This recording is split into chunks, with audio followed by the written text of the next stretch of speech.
All right, welcome, Peter. Thank you very much for taking the time to join us today. And we are going to dive right into it. And we created this module about probably 4 weeks ago. And our plan was that we wanted to interview one angel investor and a pre-seed, seed round investor across Canada to start with and learn what they're looking for and how they're going to invest. So you came highly recommended as a fantastic investor, coach, mentor, and all of the above. And Peter, we wanted to learn a little bit more about you. So maybe you can give us a bit of a background on yourself before we jump into all the questions. Thank you, Jeffrey. Pleasure to be here. And hello, everyone. My name is Peter Bianco. I live in Sudbury, Ontario, and started my business career in 1974. And I probably have been through 6 crises now since that time, because I started off retailing 8-track tapes. Some of you are probably too young to understand what that is, but 8-track tapes is where I started, and we sold LPs out of our store. And I started off with something that was about 700 square feet, and bottom line, that developed into Bianco's super centers. We expanded and opened up multiple stores. Around that time, the end of the 70s, we started having some real great discussions about all the VHS and beta stuff that was coming out. So I was at the forefront of the video revolution, became very, very aggressive in getting together with a new company out of Portland, Oregon, of all places, by the name of National Video. Quickly opened up multiple franchises all over the north, and the president of that National Video said at that time, "You're wasting your time up in Sudbury, come to Toronto." So I moved to Toronto for about 5 years, became head of president of National Video Canada. Then I vested in the company in Portland, Oregon, board everything I could. And that was my first angel investment. In 1984, I became the second largest shareholder of NVI. We took it public in 1986 on NASDAQ.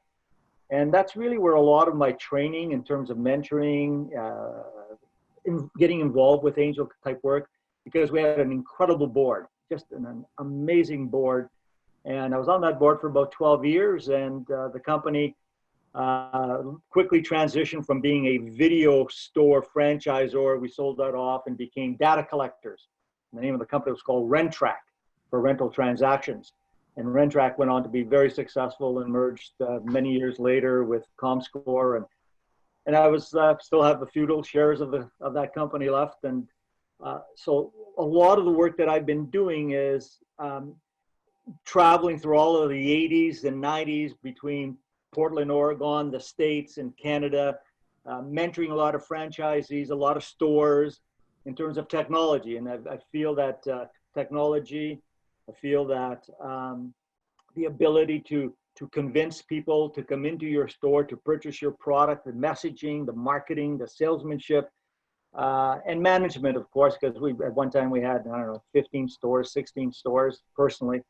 And after running around the country for 20 odd years, I decided let's focus back into Sudbury. We opened up a bigger store, we got into some other things. And bottom line, got to a point by 2014 that I had so many individuals locally come into the store, say, "Peter, you've been doing this, you're successful at that. Can you help me with this idea? Can you help me with that idea?" And I said, I really like this. I really like the idea of helping young people, because I had seen a brain drain from Northern Ontario for so long, so long. And I had seen the frustrations with the local political system throughout the North. And very quickly, by 2014, became involved with Mary Long Irwin, who is the executive director for the Northern Ontario Angels out of Thunder Bay. And she says, "I have no representation in Sudbury. We have consultants throughout Northern Ontario." And she says, "I'm looking for somebody to be a consultant who's got your experience." So we signed a nice little contract for 5 years. I said, "I've got 5 years." And I split my retail business at that time. My partner bought me out of that. I'm no longer involved in retail. I basically started doing management consulting, found a huge demand for it. But I really concentrated on the 2 factors, the Northern Ontario Angels, the NOA, and the Regional Innovation Center at NORCAT. which is the Sudbury Regional Innovation Center. It's called NORCAT Innovation. And under the leadership of a brilliant young man by the name of Don Duval, we really saw eye to eye on what had to be done in pushing the whole ecosystem within Sudbury. And so I got involved with mentoring, investing in companies, doing work specifically over the last 5 or 6 years with local individuals, and as our reputation spread throughout the north. And we raised just over, so far, we've raised just over $7 million for different startups here in Sudbury. So we're quite proud of having worked together to get some of these companies up and running and staying here locally, building companies here locally. Because like I said before, we never had a lot of places to go. There just wasn't a place to go to get the mentoring. And Southern Ontario was always such a draw. And so far, so good. And that's what brings me to where I am. That's a pretty amazing background. You've been investing a very long time, but working with startups and giving it back the entire time as well. So that, I think, really rounds your career very well and nicely. That not only were you driving business in a big way, but you were also helping others along. And I've chatted with a few companies over the years in Sudbury, and they always talked about the regional innovation centers. So I think that's an attestament to what you guys have done. So that's pretty exciting. Very cool. Thank you. You mentioned a little bit about your first investment. What got you into investing? What really got you excited about it? What was the real reason or the best part of why you jumped into it? I've always felt I've always measured my successes by the failures I've had, the hardships that I've had. I've given talks to CARP people, you know, the old folk people, and I've given talks to startups, and I've given talks to bankers and regional innovation centers throughout the north. And I said, you know, thank God I had a lot of failures. Thank God I made a lot of mistakes. And I think where I really found that startup in national video that I could be a help, because I quickly saw when I went to Toronto that, you know, we sold 135 franchises, basically myself, going from coast to coast. And when I saw that they were in trouble in Portland, Oregon, I thought, you know, I think I can make a difference here. And I love the business, absolutely passionate about the business, and I can bring so much education to the franchisees. And because when I first started in business, the way I started off was buying a franchise, which turned out to be a disaster.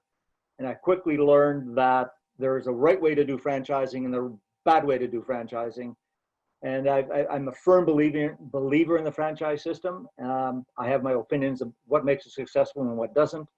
I've been very fortunate to be involved with about 30 odd years with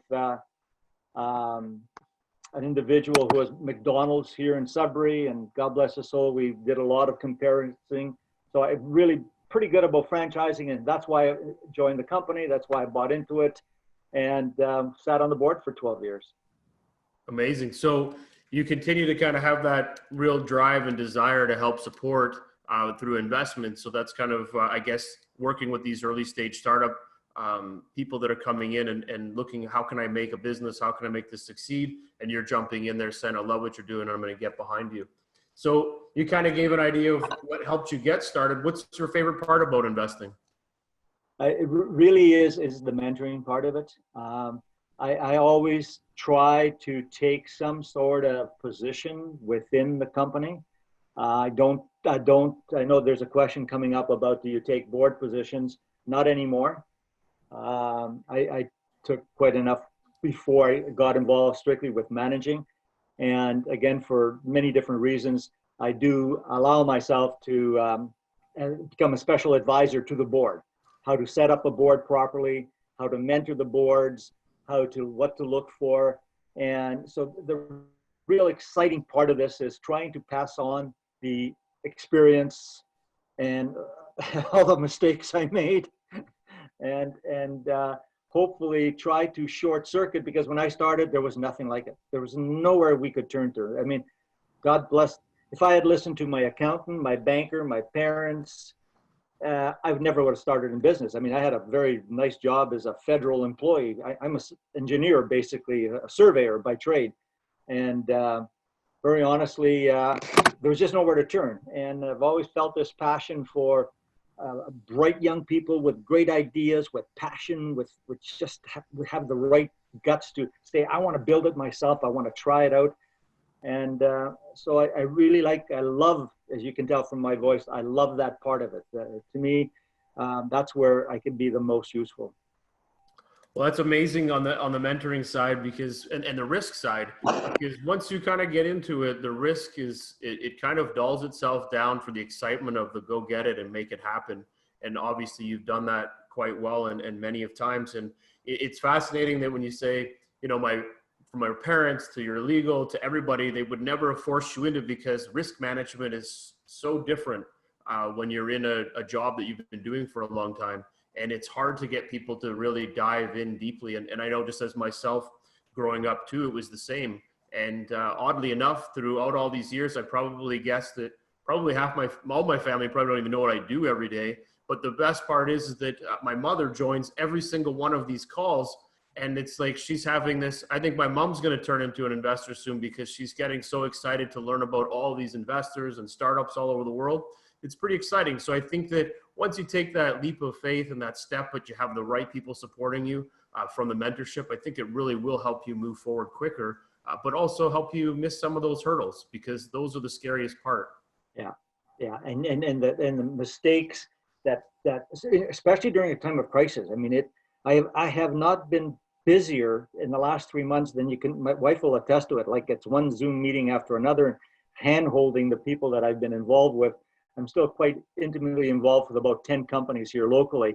And it really becomes a tremendous amount of saying, okay, guys, here's what's going to happen. And just sort of, let's focus. There's going to be all kinds of things that are going to knock you down, and take a deep breath, because with resilience, with passion, with hard work, with the right type of mentoring, you'll get through it. You will. I promise you'll get through it one way or the other. I mean, if you have to pivot, and it's okay to make mistakes.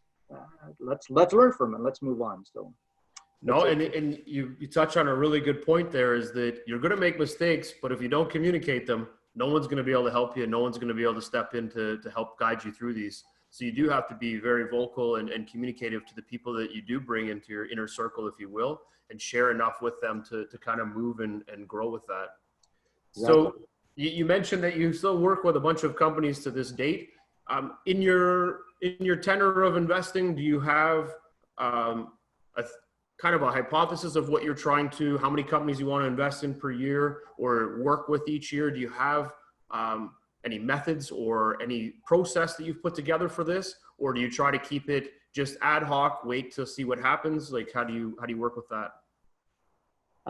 Well, again, I may have shared with you, I'm not sure with the rest of the individuals in this meeting right now, that I promised that at the end of the age of 72, I would no longer invest in other companies. I would continue mentoring if I can, but I would not invest in anymore. And up to that time, I think I had invested in 5 or 6 companies, and I was a special advisor to about 4 or 5 other ones.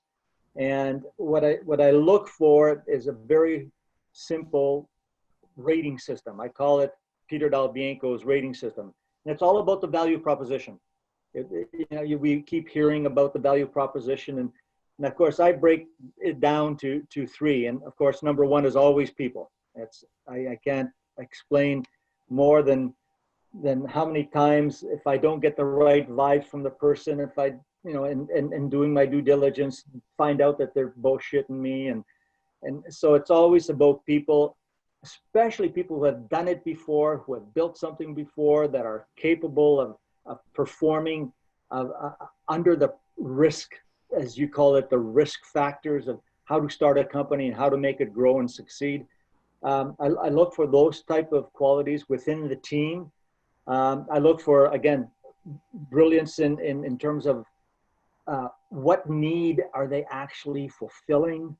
You've got the people, okay, so convince me that there is a need there. I'm pretty good at a couple of different things, whether it's in the technology sector. And like I said, I've had quite a few years of, if you want to call it, experience with how to survive against competition through all of the electronics and the consumerism that's gone on for the last 45 years.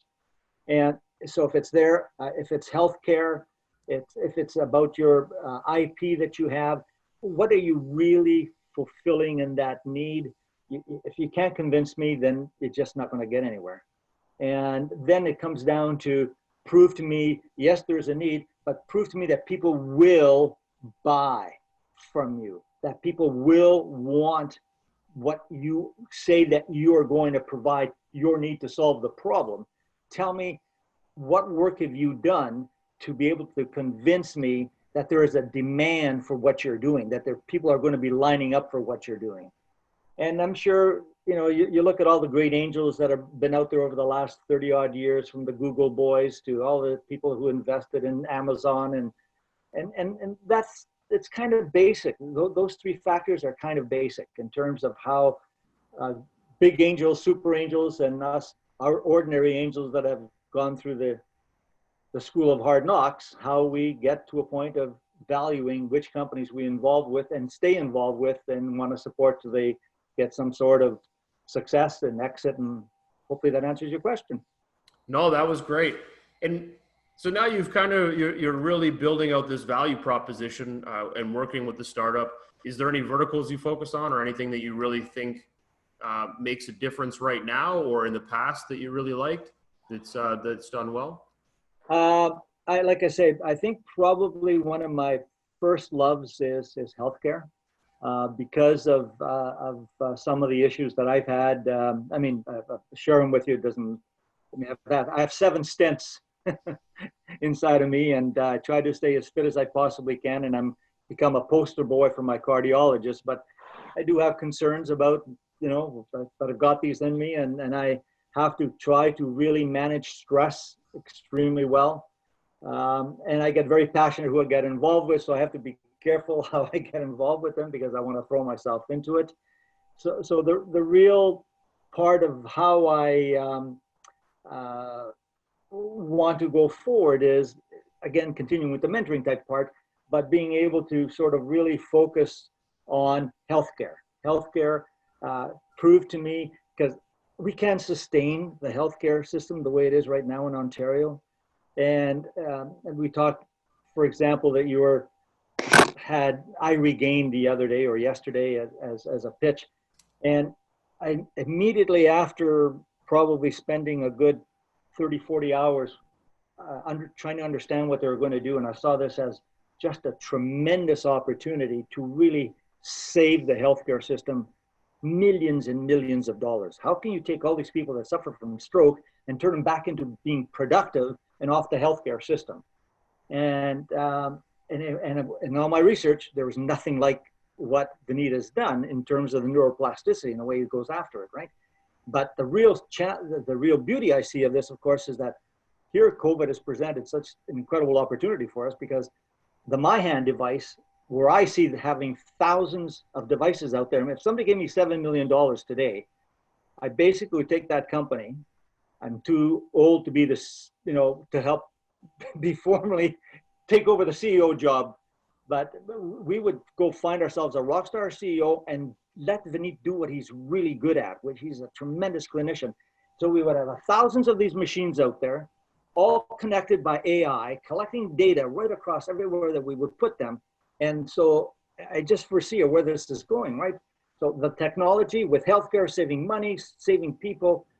So that gives you a bit of an idea how I look at all of the investments that I get involved with. So healthcare is number 1, technology, of course, number 2, franchising number 3. Anything to do with technology, especially from the software side, I'm not too keen anymore. I'm doing inventory after 40 years of trying to balance inventory. I don't get involved too much about the inventory. If, for example, you want to have a new piece of hardware, I have really challenges you'd have to convince me about before I invest in anything to do with hardware. But I love the IP part, the software part, and I've invested in a couple of companies on IT and that have done well so far. And then I guess the third one is the franchising part of it.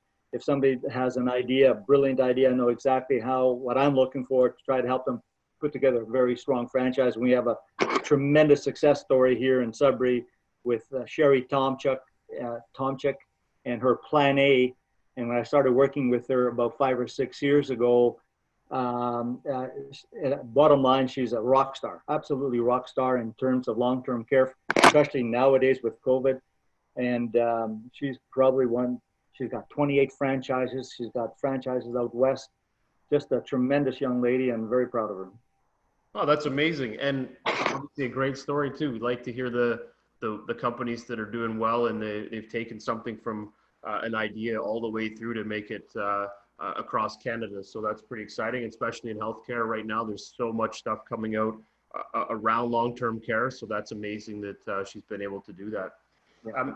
In your when you're going through and working with these companies and you're getting ready for an investment, is there any feedback or anything that you really want to focus in on? You mentioned obviously before you have a couple of tiers that you look at from the people. Is there anything in the due diligence, in the documentation, or around the team that you really want to emphasize on that makes a big difference on an investment that or investments you have made in the past?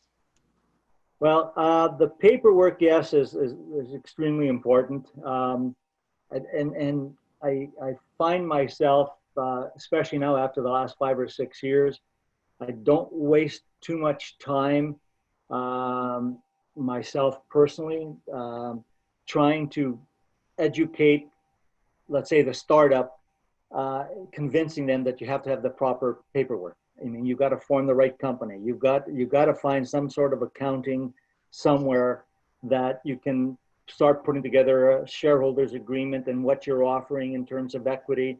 And where I really get involved with, and to me, that's pretty standard. I mean, it's kind of a check mark, prove to me you have all of these, and I have a list of due diligence that people have to fill in terms of the paperwork. And then I check it out and I read it through, and I can read it pretty quickly, whether it's bullshit or not, excuse the expression, and get to the point is, okay, now let's really get down to the brass tacks. Let's see what you're going to offer somebody if you're going to try to attract investors. What are we going to value this at? What is the valuation? Let's really get into the nitty gritty of the numbers. And that's what interests me a lot, is when I actually see the financials of where you're going to make money, what's your margin, how are you going to compete, what's your distribution plan, who are the people that are going to do the marketing and the sales for you? Because to me, it's all about cash. It's all about cash, and can you convince me that you have got the value proposition that is going to throw off cash after a period of time? Or is it going to be one of those companies that you have to keep funding at losses and losses for years and years and years just to get market share? I don't get too involved with stuff like that because my time frame is way too short. And but I really do what's the word I'm looking for? Value something that's, oh wow, we can make money this way. Here's our gross margins. Here's how we get to marketing it. And I really get into the nitty gritty of the financial part of it. And so to me, that's, I think, one of the stronger things I look for. And before I make a startup, an investment in a startup, is let me see what the cash flow is going to look like. Let me see what other precedents have been set before in terms of what the valuations are. And as you know, valuation of a startup is pretty, there's not too much science behind it. It's a lot of art and a lot of experience between individuals who sort of, what's this worth and what's the value and where's it going to go, and can you get people interested in? Because as we all know, as angel investors, you know, you've got to, you'd be so damn lucky if you got like 20% or 30% of, I mean, I haven't heard of too many 30%, but you know, 10 to 20%, if you can get them to pay off in the multiples that you want, then you're doing well. But you got to do a lot of risk taking and a lot of investment and throwing stuff up against the wall, you know, before it sticks. No, you're very true there. We spend a lot of time going through all the paperwork and the plans and the structure. And you mentioned it a few times. It really comes down to how are they planning? What kind of things are they looking for future? How are they building value? How are they generating revenue, cash flow? And it comes back to, a lot of the time, it does come back to that owner. And the CEO is, it's really important for that person or persons that are going to be in that position, because they're the drivers behind it, and they got to be passionate and driven to make this succeed as well. So in taking to that, is there anything on the kind of, maybe it's a team, maybe it's the paperwork, is there one thing that really, that you say, make sure you have this, because if you don't have this, investors shouldn't jump into this company? Yeah, if you don't show how they're going to get their money back, if you can't show with logic, with facts, with figures, with comparables, if you can't show how somebody is going to get their money back, there's no use wasting anybody's time. I mean, you can have the brightest idea, but you ask people for money. Most people who have money to invest like angels, they've worked very, very hard, especially in this country, to have money left over after taxes. I mean, most of the time you're working with 50-cent dollars, and we don't get the support from governments here in Canada that says, if I'm an angel investor, I mean, they should be matching, giving us, what was it? The BC, I think, had a wonderful program here, BC and Alberta, where they gave you 30% immediate credits, right? If you are an angel investor. And and they still do.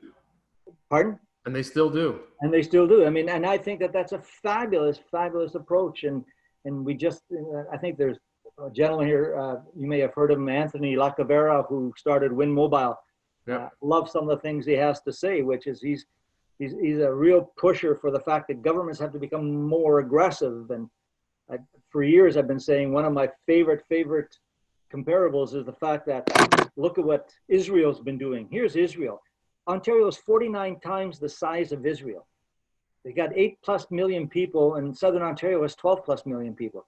We should be able to compete with anybody in the world. They're doing it. I'd love to see us get to the same point, but we need the type of government risk taking, like we as Angel takes risks, to match what we're doing. And that's how the system really gets to be expanded. And that's how you start to making a big difference to your economy going forward for all these, for all of us. And very honestly, the whole startup who cannot convince me that there's going to be a way of getting that money back, then he's not going to have very much success. No, that's a great point. And I spent some time over this past Christmas, December and January, and I was going through Israel as well, and I met with lots of startups there. And you're right, the support that they get is incredible. The same thing in Chile. They have an incredible support system for startups there as well. And they know they don't have funding, so they have an outside angel group that invests in companies in Chile because they can't afford it. But then they get a lot of that support. And then the governments come in and help companies that come in and give them $60,000 just to start their startup there. So there's a lot of things that these economies are doing to try and get behind startups now, which is phenomenal. And you're right, if they can't show you how they're going to make that payback, then you know that this is going to be a lot tougher slug than what you're looking for in any side of business. You mentioned about the board seats, not something that you jump into anymore. And but is there, when you were in doing this, did you take leads on any of the investments? And is that something you still like doing? And it doesn't mean, it doesn't have to be for money. It can be just purely leading to get that company closing some dollars. Yeah. I just about all the companies I'm involved with, I do take the lead in really becoming a vocal advocate for the company. Some of them, like I say, I've invested in 5 or 6 local ones over the last 5 years. So 1 to 2, not that we have a lot of selection, right? I mean, we're Northern Ontario, and we're really basically Sudbury, greater Sudbury of 200,000 people. So the pickings are a bit slim, but I think we've picked some pretty good winners to go with over the last 5 years. But I love taking the lead. I do get involved with being advisors to the boards, to the individuals if I don't invest in them, and becoming very vocal, because I think that over the years, the millions of dollars that I've spent in trying to do TV commercials, radio commercials, all of the things of getting people into our stores to buy product from us, in a very competitive field. I've learned what to say, what not to say, and how to say it. So the messaging, the actual messaging of how you put together a pitch, how you put together individual pitch slides, how you talk, how you convince people, the amount of time that you have to try to convince one person to go from one slide to another slide. And I've dubbed them Peter Bianco's mini 30-second commercials.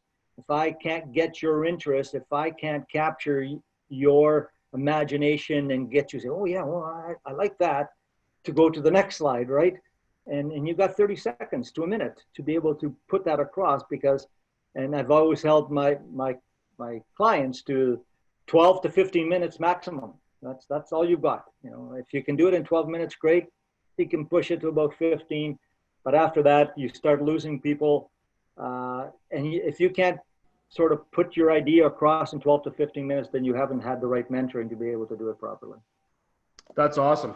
And I love the whole messaging around convincing people, and you've got 30 seconds, because you're right. Elevator pitch, you got 30 seconds to pique my interest. And the 12 or 15 minute pitch, we actually cut it down to 7 minutes, because I love it. Falling asleep at 15. And I said, you know what, if I can't get this message across around your entire company in 7 minutes, then we got something wrong. And 7 minutes just seems to zing by, and you feel like I can't wait to ask questions. And that's really what it comes down to. And I love that you've got that real fast, get it in there, learn it, and move on. So that 30-second pitch is phenomenal. Is there, inside of this, you kind of start to look at where this company's going. I want to invest. Is there terms that you focus on? Like, are you against safes? Do you like safes? You've obviously done this lots of times. So is there certain models that you really like and push the startups to do, or do you kind of stay clear of it and let the lawyers do it? No, lawyers, you know, I love lawyers because you hate them or love them. And I've learned to love them because I take one attitude, which is, I'm telling you what I want. You're a lawyer. I want you to give me this legal advice, but I'm telling you what we're going to do. And I think there's a lot of cases where lawyers and accountants, God bless them and their professions, they're absolutely necessary, but none of them, I shouldn't say none of them. Most of the ones that I've come across, and I've come across many, haven't started a business. They don't understand risk. They don't understand what it takes to be a real entrepreneur. They love working with you. They love taking your money. But in terms of being able to get them to give the proper type of feedback, you are the owner. You're the one that's paying the dues. You should be getting the advice from them. So for me, I look at each individual client that I get involved with, and I say, what's the best way that today, if we can't sort of pick a valuation, then of course you're going to have to do a safe, or you're going to have to do a convertible debenture. Because if there's just no way of putting together some sort of number of what it's worth, that you can't convince other angels, then you have to go to those, you know, like I say, convertible debenture or some sort of loan arrangement or guaranteed return. And then, however, what I do like, if I can come up with a pretty good handle on the valuation, I like coming up with just common shares. I like coming up with common shares. I love coming up with maybe preferred shares if needed. But the moment I fall in love with that, it becomes the rating out of my three value propositions I told you about, you know, the people, the need, the competition. Yep. You can score over 20 or 22 out of 30. Each section has 10. And if you can score 20 to 22 over that, you have my interest. Let's really look to see if we can go into common shares. And again, we talked about iRegain before. I love the fact that we were pretty solid about the valuation and going to common shares, because then you've got vested interest. You're in there, you're a shareholder. You can talk with passion, you can ask questions, you've got skin in the game, and that's probably my favorite. I love it. I'm a big fan of common shares. Big fan. It's very good. It's very good. I love that. So now that you've been working with all these different companies over time, how does the communication work? You're invested, you're getting all this material, or at least you think you're getting all this material.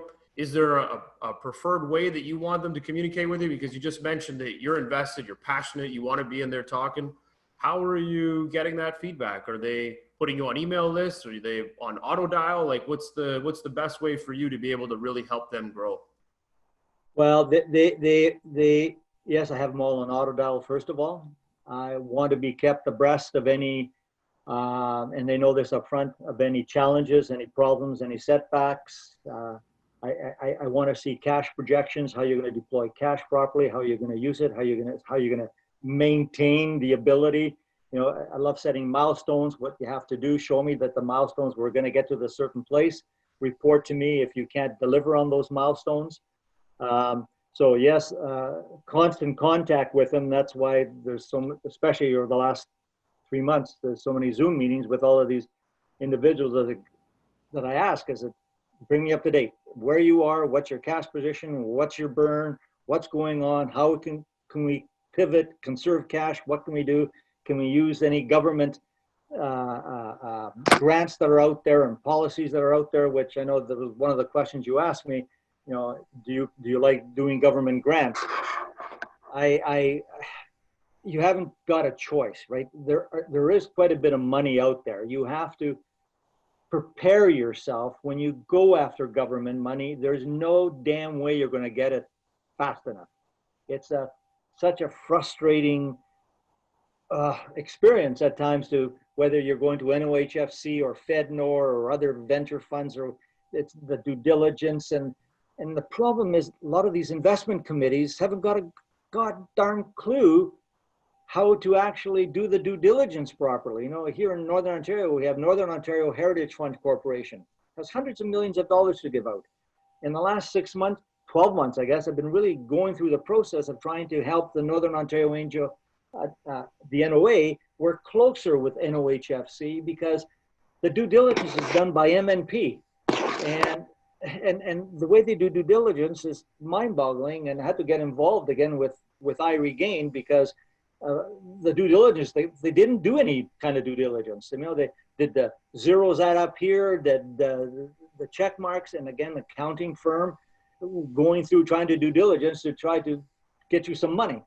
And so I really spent quite a few hours over the last 5 or 6 months trying to educate the MNP people, the NOHFC Investment Committee people, the NOHFC Board of Directors, of how we got to work closer together. And I think we're become quite successful. We'll know by the end of today, because there's a board meeting today, and I've been told not to worry, that I've got my point across very well. So the whole working with government grants, you've got to be patient. You've got to keep pushing them. You've got to help them.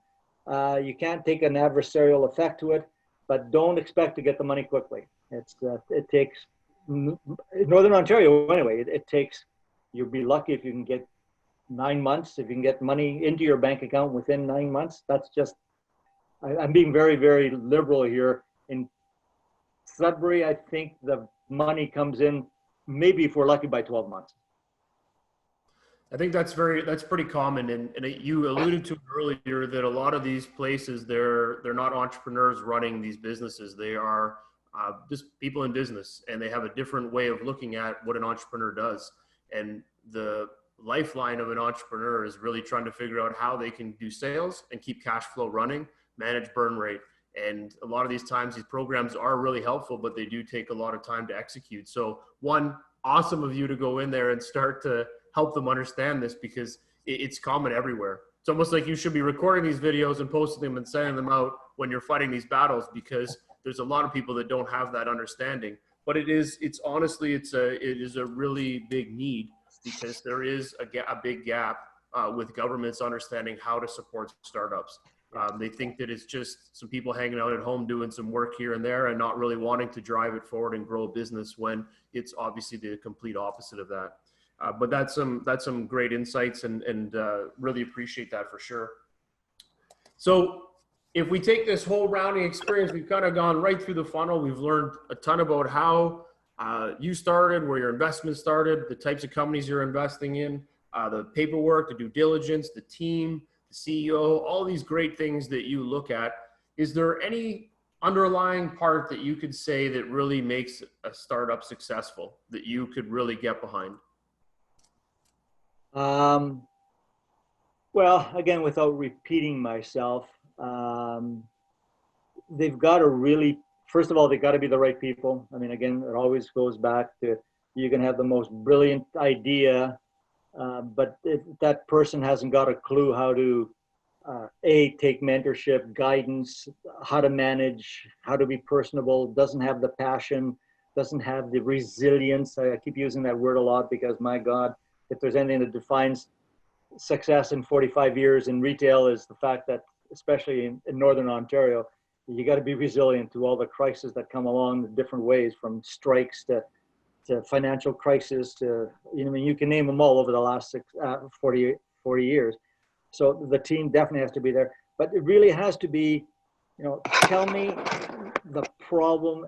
They have to really convince me that the problem is out there and that your solution is going to make a huge difference. It can't be a 10% improvement. It just can't be a 10, 20% improvement. It's got to be a huge number. So, for example, I'm working with a mining company here that their solution will bring each mine site $15 to $18 million better bottom line.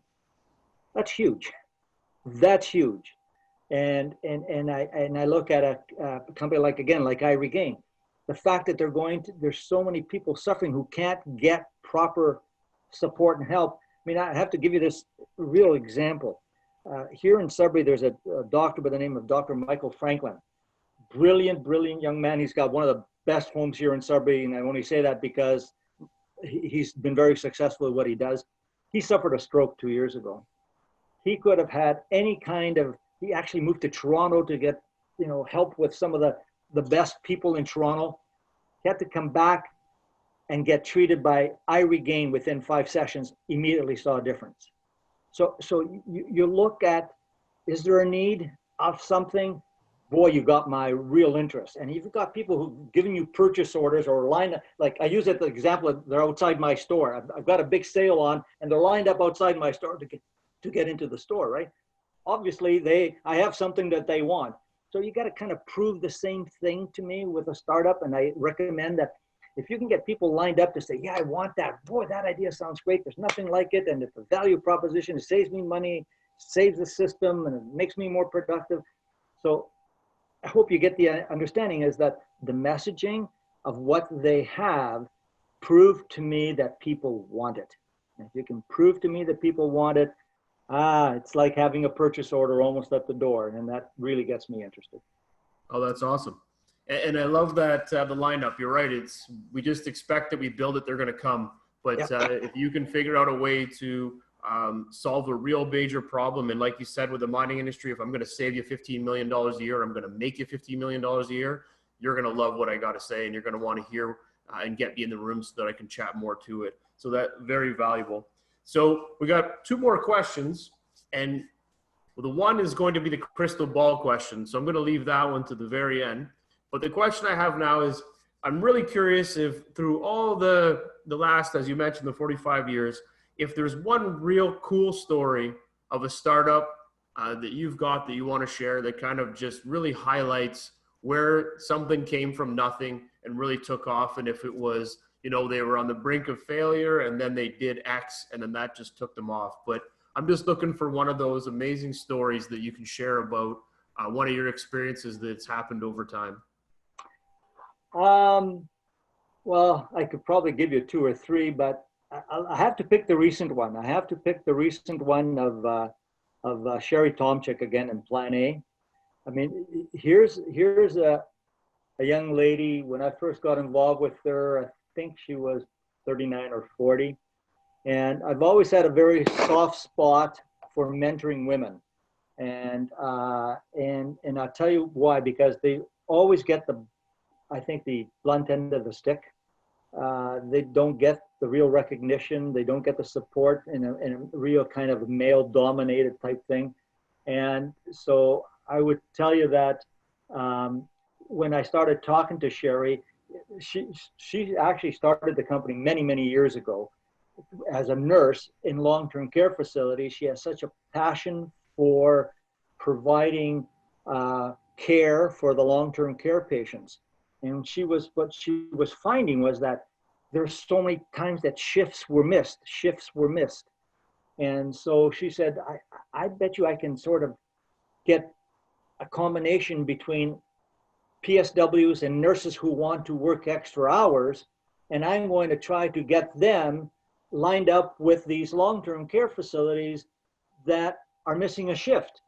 Because under the normal way, all of these homes would try, if there's a shift missing, they get on their Rolodex, get on the phone, they get on their fax, and it took about 45 minutes. I mean, that's the average. It was about 45 minutes to try to fill a shift.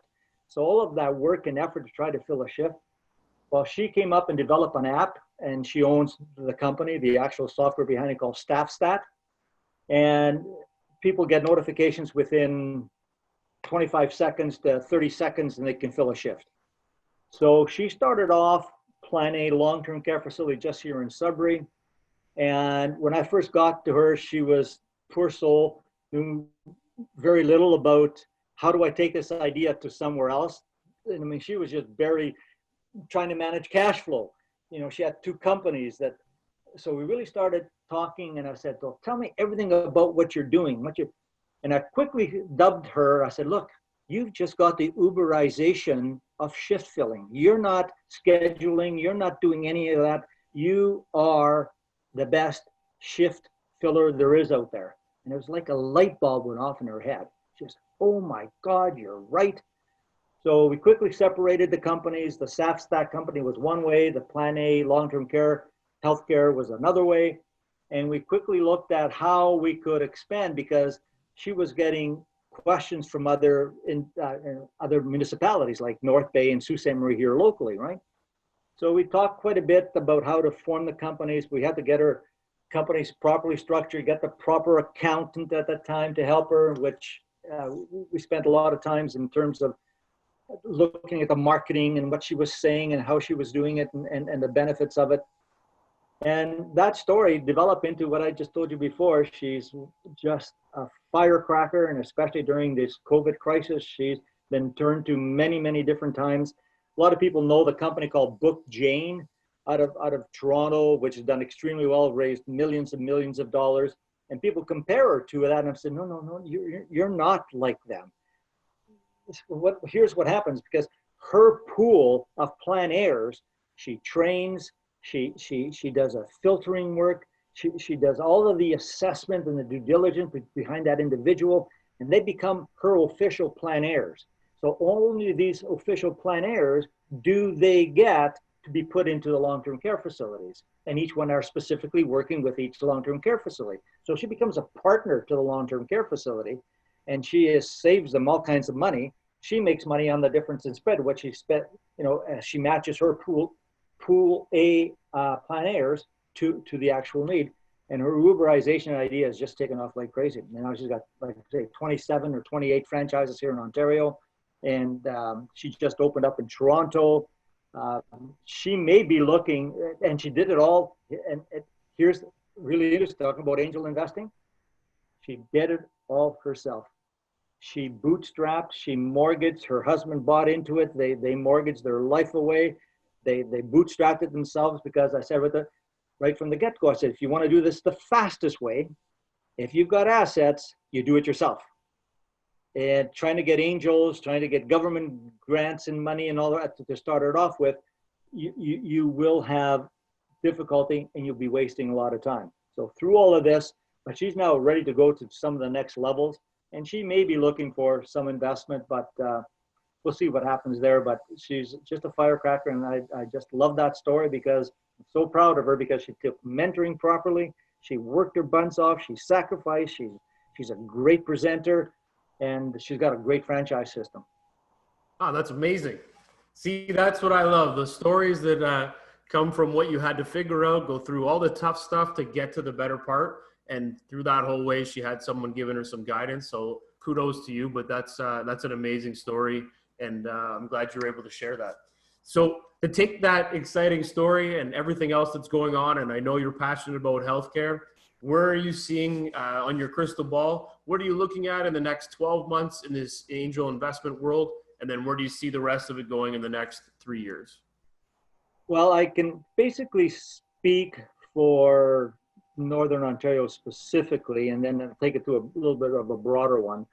I think I may have shared to you that there's a lot of interest by well-heeled individuals, angel investors, business people to sort of help fund the startup. I mean, we're talking about startups, right?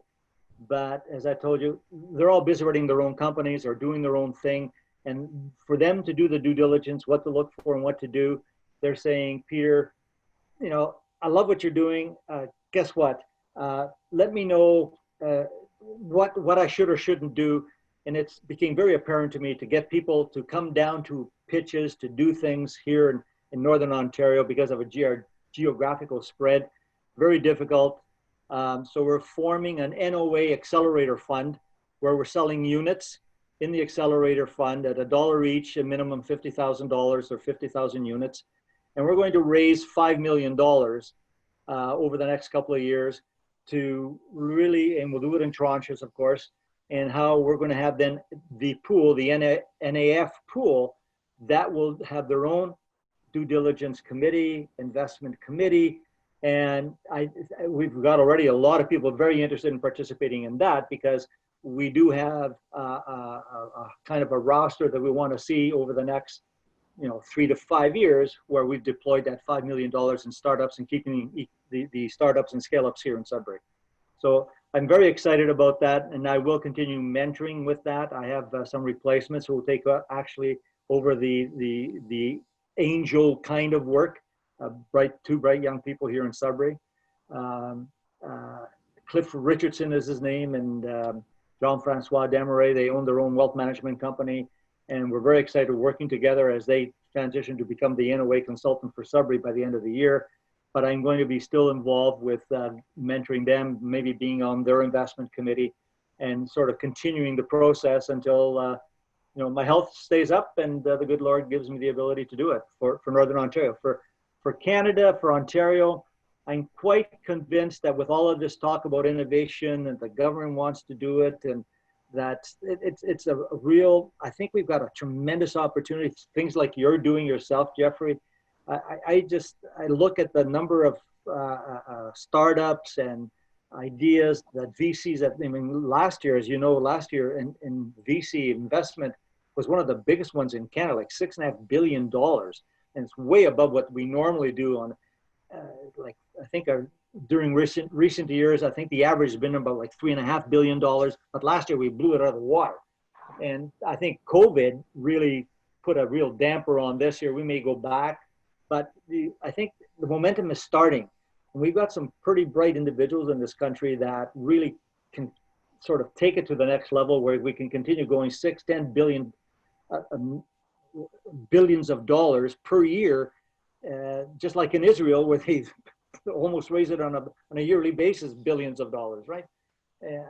So I'm quite excited. I just wish I was younger and had better health and be part of it even more. But I'm quite excited about where it's going. Very optimistic that we are going to become quite a force ourselves in this country. So it sounds like you're predicting that Canada is going to be a bit of a juggernaut in the early stage startup space, more than we kind of already are. And it's there's a lot of bright minds out there. And if the government can keep getting behind it, there's going to create more opportunities. Absolutely. Yep. Keep my fingers crossed. That's exactly it. Oh, that's brilliant. Well, Peter, I appreciate all your time. I think that everybody learned a lot. I learned a lot, and I'm a fan of taking notes. So I've been writing like crazy. So I think everything you had to say and share, from the types of investments that you look for to what you get behind on a startup, the CEOs, to all of the content and stories you shared, it was phenomenal. I thank you very much for that. You're an incredible man, and you've done a lot of great things, and you've helped a lot of startups get their ass off the ground and do something. And I'm only choosing to use the word ass because you were the first person to cuss in our interviews, and I want to take that one extra level, make sure that I'm supporting your passion for that. But I do appreciate it, man. You've done incredible work. And just like the I Regain guy said, that you're a rock star. And I'm glad that we got the opportunity to chat today and go through all of this. But I appreciate it. And please launch that that fund. And if we can participate in any way, please let us know. But I think that that's a great initiative, and I think it's going to make a big difference in the Northern Ontario side of things. You're very welcome, and thank you for the opportunity, and pleasure to meet you, and I'm sure we'll be communicating as we go on. Good luck. You bet. Awesome. Thank you very much, Peter.